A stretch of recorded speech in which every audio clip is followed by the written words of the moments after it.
At this point, you will now have Wireshark installed and you will know how to take a basic capture. Next steps from here are to analyze your packet captures. Obviously, this is the most important part of using Wireshark.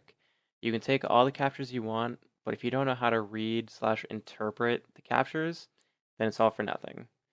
This is actually a very important thing to keep in mind.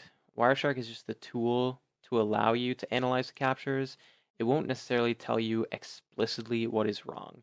It'll give you some hints and some leads, but it's up to you to understand the protocols that you're troubleshooting so you can recognize abnormal behavior that could cause issues. This being said, understanding Wireshark and its features is going to speed up the troubleshooting process.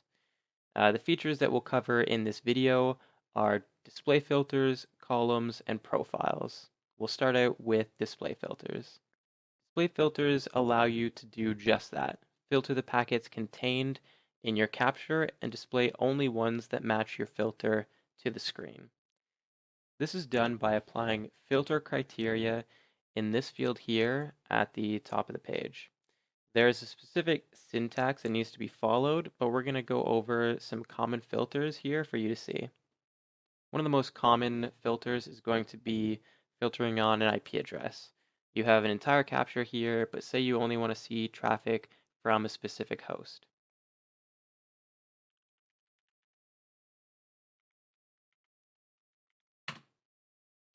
So here I've entered a filter for an IP address 192.168.2.12.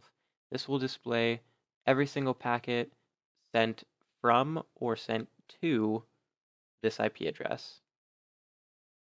If I only wanted to see traffic from this IP address, I can apply a different filter.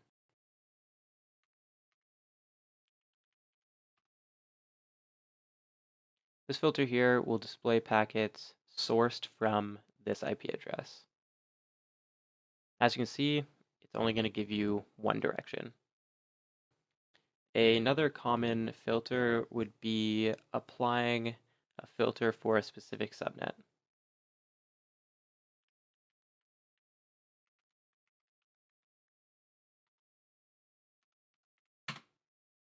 That's done by adding a subnet mask to the address range that you're looking for. Display filters are a powerful tool that allow you to parse through captures and hone in on a specific packet or packet flow.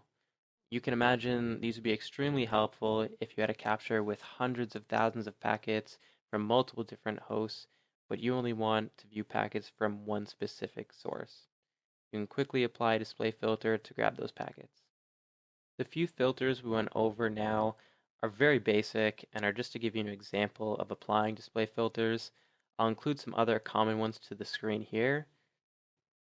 You can also combine filters with the AND or OR operators. These options allow you to get even more granular with the filters you're applying.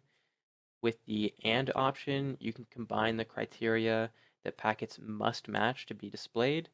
If you had a host that has multiple streams in the capture, but you want to view a specific stream in particular, you could filter on the source IP address and the port involved in that stream.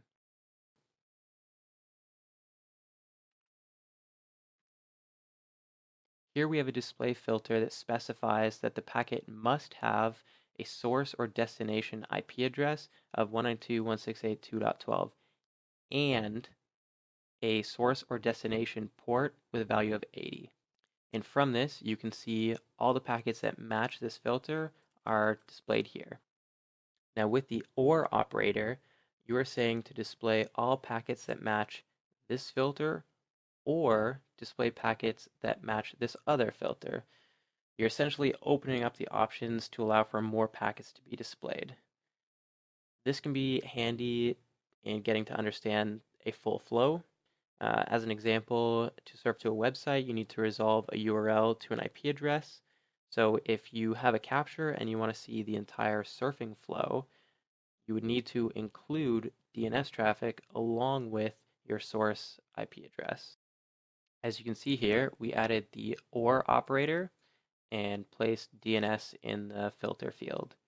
So Now we have packets matching the IP address and port or that match DNS filter. So we have all the packets here, DNS packets, and our HTTP packets as well.